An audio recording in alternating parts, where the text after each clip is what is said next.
topic is I actually took, like most of you, automated theory, and coincidentally is also written behind this. And tic-tac-toe is also a very easy to understand topic, which is like a game everyone use, play. So some of the innovations, instead of the usual programming, now we use Turing machines to play this game.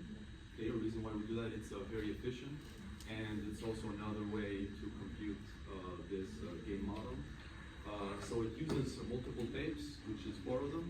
The first tape records all player moves, the other one separates to the X, the other one separates to the 0, and the last one contains all of the possible winning combinations.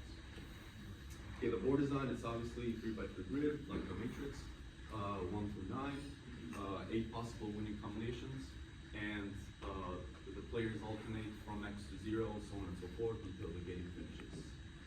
Okay. And how it works. So again, obviously this is very, everyone knows this. Players take turns, X and 0.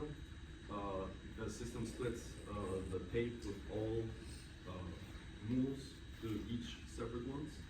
And based on the winning moves that it already had, it determines if it's a win, a tie, or a losing game. And it obviously outputs the final result. So takeaways, automated theory can be used to learn such models besides from the usual programming. And it is much more efficient. There's very little to no programming, bless you. Very little to no programming, and it's much more efficient than your usual programming style. Any questions? Yes? So you said it was much more efficient than your regular programming style. Yes. Can you explain where that efficiency comes from?